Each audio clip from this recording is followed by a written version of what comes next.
दोस्तों, हम लोग दो भाई हैं, रामपाल के जाल में फंस गए थे। हमने तो अपने सदग्रंथों को पढ़ा और बाहर निकाला है, लेकिन अभी भी मेरा भाई उसके जाल में फंसा हुआ है। वो अपने सदग्रंथों को नहीं पढ़ता है, बल्कि वो रामपाल के अलौकिक लोक को देखना चाहता है। दोस्तों, हम यही कहना चाहेंगे कि जो भी भाई लोग फंसे हैं वो अपने सदग्रंथों को स्वयं पढ़ें और समझें और रामपाल के काल जाल से निकल जाए। ठीक है। जय श्री राम। दोस्तों, आज मैं एक नया विषय लेकर आया हूँ। वेद में आने वाले कबीर देव, कबीर अग्नि, कबीर मितवजा इत्यादि जो शब्द है वो किसी कबीरदास जी के लिए नहीं आया। दोस्तों, जैसे देश की सीमाओं की रक्षा हमारे सैनिक करते हैं, उनके रहते हम जो है कि देश में शांतिपूर्वक अपने मर्जी जो भी कर सकते हैं। आज हमारे देश की सैनिक नहीं होते तो हम ये वीडियो नहीं बनाते। जो दूसरा देश कोई हमको गुलाम करता तो हम उसके आधार पे जो कहता मैं करता। ठीक इसी प्रकार से हर भाषा का व्याकरण सैनिक है। आप व्याकरण के आधार से ही भाषा को शुद्ध बोला जा सकता है, शुद्ध लिखा जा सकता है, शुद्ध पढ़ा जा सकता है। जैसे हम बोलें कि मैं घर जाऊंगी, तो हमारा भाषा कहता है कि तुम एक पुरुष हो तो तुम्हें ये मैं घर जाऊंगी नहीं बोलना चाहिए, तुम्हें बोलना चाहिए मैं घर जाऊंगा। दोस्तों, वेद एक संस्कृत भाषा में है और वेद को समझने के लिए संस्कृत भाषा का आना अनिवार्य है। और संस्कृत भाषा जो है संधि, समास, ये सब सीखना बहुत जरूरी है, तभी हम भाषा को समझ पाएंगे। तो दोस्तों, इसमें जो कबीर मितवजा, कबीर अग्नि, कबीर देव, ये सब तमाम जो शब्द आए हैं ये केवल संधि से आए हैं, जो मैं आपको दिखाने जा रहा हूँ। आप देखिए और खुद समझिए और खुद से ये जो है नॉलेज लीजिए। ठीक है। यह है ज्ञान गंगा। इसके पृष्ठ संख्या 91। पवित्र वेदों में प्रमाण किसका? कबीर का।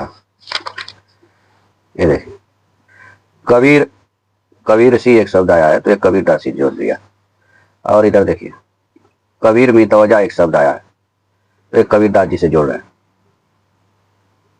और इसका गजब आप देख लीजिए, ये संधि विच्छेद है। ये भाई किस यूनिवर्सिटी का छात्र है रामपाल? कबीर अमित अवजा किस नियम की वजह से किया है? आगे देखिए, लिखा तो बहुत है, अब कितना दिखाएं, मगर ये देखिए, यह 97 पृष्ठ पर एक कबीर देव ये शब्द आया है। ये कबीर देव, इसको कबीरदास जी से जोड़ लिया। यह है ज्ञान गंगा। इसके पेज संख्या 26 पर कबीर मितवजा का बाबा जी ने बड़ा अर्थ किया है। सही देखिए, लिखते हैं कि कबीर मितवजा का लिखते हैं कि कबीर अमित अवजा, यानी जिसकी शक्ति का कोई वार नहीं हुआ कबीर। अमित का अर्थ दुष्ट होता है। हाँ, अब देखिए इसका इन्होंने क्या अर्थ किया है। अब आइए हम दिखाते हैं हमारे विद्वानों ने इसका क्या अर्थ किया है।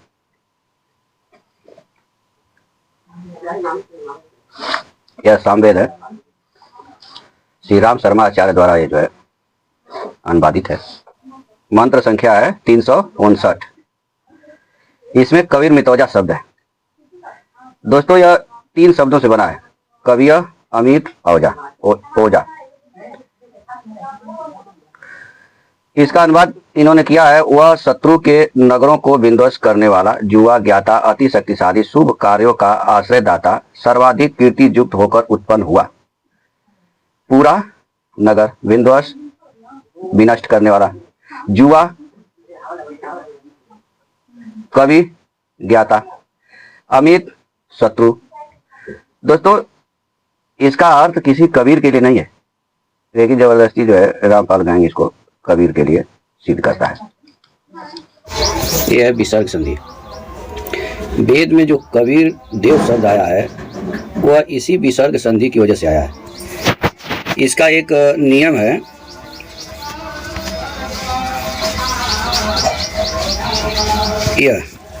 यह एक नियम है कि विसर्ग के बाद कोई स्वर या वर्ग का तीसरा, चौथा, पांचवा वर्ण या य, र, ल, व, ह आए तो विसर्ग के स्थान पर आधार र हो जाता है।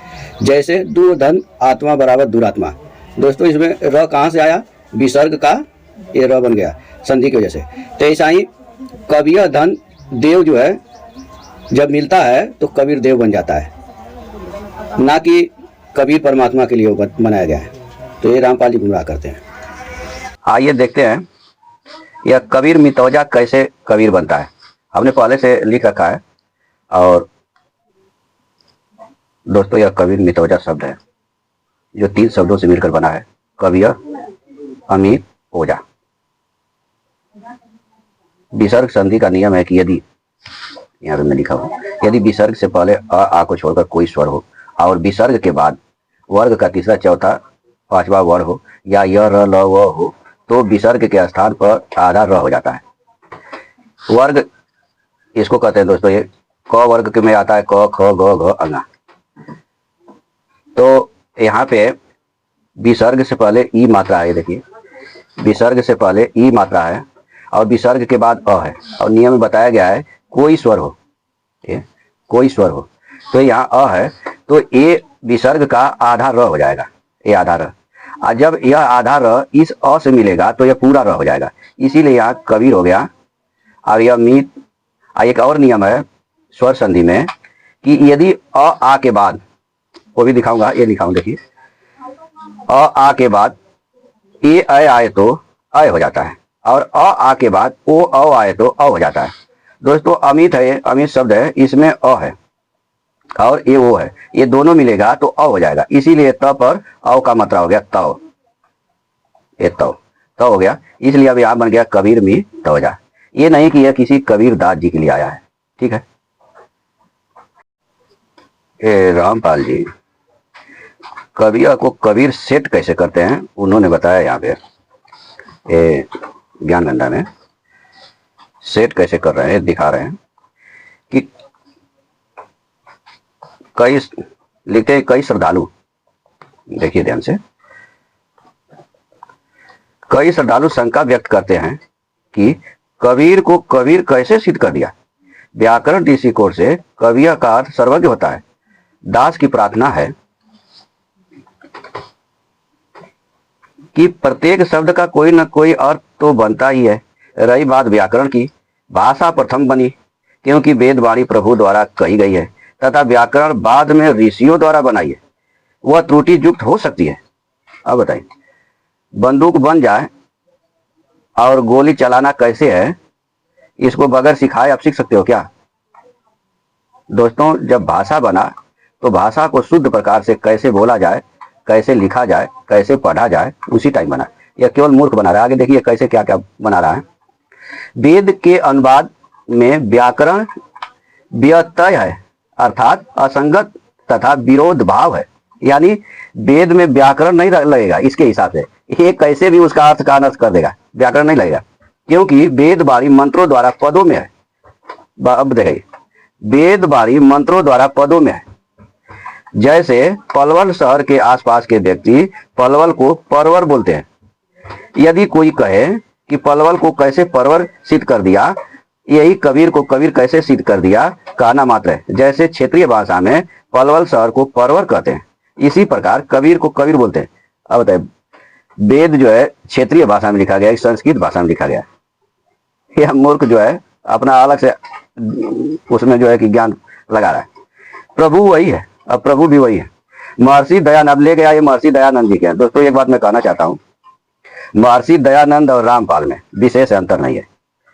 महर्षि दयानंद देवी देवताओं को मानते नहीं थे और रामपाल मानता है लेकिन अपने तरीके से मानता है। तो जो भी दयानंद जी के द्वारा भाषित वेद है उसमें जो है इधर का उधर दयानंद ने खूब किया, क्योंकि उनको जो है देवताओं को, देवी देवता, वेद पुराण को, गीता को मानना नहीं था, तो इसलिए उन्होंने खूब इधर से उधर किया। और यही रामपाल भी करता है।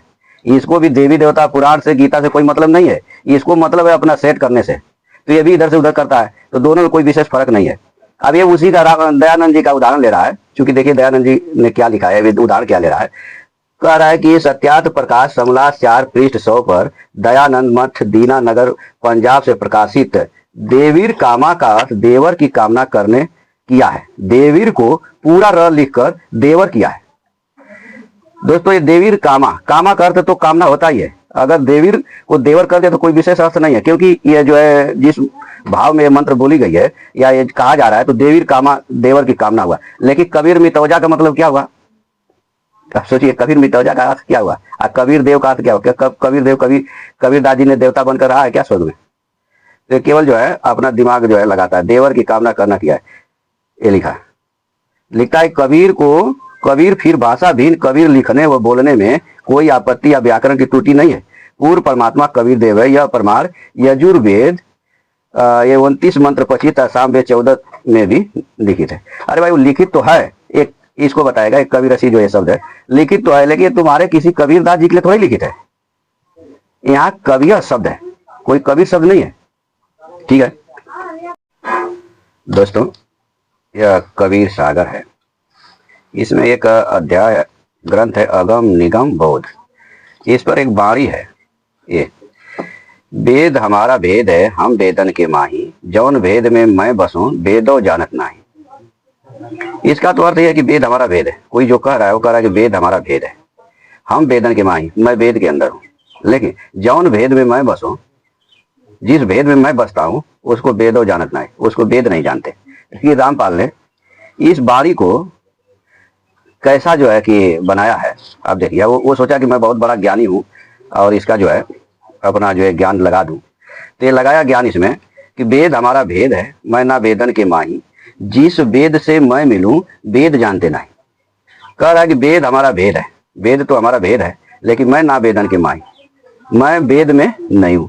अब फिर भी कह रहा है कि कबीर वेद में है, वेद में कबीर लिखा है, कबीर परमार है। परमार फिर भी वेद से ले रहा है, आपने लिख रहा है कि मैं ना वेदन के माही, जिस वेद से मैं मिलूं, क्यों नहीं मैं हूं, जिस वेद से मैं मिलूं वो वेदो जानत नहीं, उसको वेद नहीं जानते। जाहिर सी बात है कि इसी की वजह से इसका जो कबीर नामक परमात्मा है वो वेद में नहीं है। ठीक है, रामपाल के चेले चपाटे और रामपाल जो है ये दिखाते रहते हैं कि वेद में जो कबीर शब्द आया है वो कबीरदास जी के लिए है। इसका प्रमाण जो है कबीर सागर में है। दोस्तों यहाँ पे जीव धर्मबोध एक अध्याय है, इसका ग्रंथ है। इसमें लिखा है सत्य कबीर के नाम जो चारों, जो सत्य कबीर के नाम चारों है, चौ युग में भिन्न भिन्न उचारो, चारों युग में भिन्न भिन्न है। क्या है? सत्य सुकृत मुनिंदर कहा है, करुणा में स्वामी बतलाए, कलयुग माँ कबीर उचारो। चारों युग के नाम है, चारों युग के चार नाम है। कौन सा? सत सुकृत, सतयुग, मुनिंदर और करुणा में और कलयुग में कबीर। नाम संस्कृत में युग तीन ही, तीन युग में नाम संस्कृत में, सत सुकृत मुनिंदर और करुणा में। कलयुग मिश्रित कर दी नहीं, कलयुग में मिश्रित हो गया। अरबी संस्कृत मिश्रित कबीरा, अरबी संस्कृत मिश्रित कबीरा, हिंदू मुसलमान गुरु के पीरा। ये अरबी और संस्कृत से मिश्रित होकर के कबीरा शब्द आ गया। दोस्तों अगर वेद में कहीं भी कबीरा शब्द नहीं है। और एक कबीर का नाम कबीर कब पड़ा? कलयुग में पड़ा। और वेद कब आए? सतयुग में। सबसे पहला युग तो सतयुग होता है, तो वेद तो सतयुग में आए होंगे। और कबीर का नाम कलयुग में पड़ा है। और एक कबीर कबीर दिखाते रहते हैं, कलयुग वेदों में कबीर लिखा है, वेदों में कबीर लिखा है। आगे लिखते हैं जेते और कबीर के नाम सभी संस्कृत माय का सत्य स्वसम वेद का यही, अज हरि हर मथुरा घर देही। तीनों देव पिता सब नर के, कौन? अज, ब्रह्मा जी, हरि भगवान और हर, ये तीनों पिता हैं। तीनों देव पिता सब नर के, तीन लोग ब्रह्मा हरिहर के। ब्रह्म श्वास से वेद उत्पानी है। कहता है कि हमारा कबीर परमात्मा वेद भेजे। इसमें कौन वेद भेजा है? ब्रह्म। उचरे तीन देव मुखवाणी, ये तीनों देवों के मुख से निकली हुई है वेद है। संस्कृत सुर वाणी होई, ताते श्रेष्ठ और न कोई। संस्कृत देवताओं की वाणी है, किसी अफीर कबीर की वाणी नहीं है। ये कहते हैं कि कबीर परमात्मा भेजे, कबीर परमात्मा भेजे, मूर्ख बनाते हैं। ताते श्रेष्ठ और न कोई। दोस्तों आपने देखा कि कहीं भी कबीर नहीं है, लेकिन ये जानबूझ करके केवल लोगों को गुमराह करते हैं। ठीक है।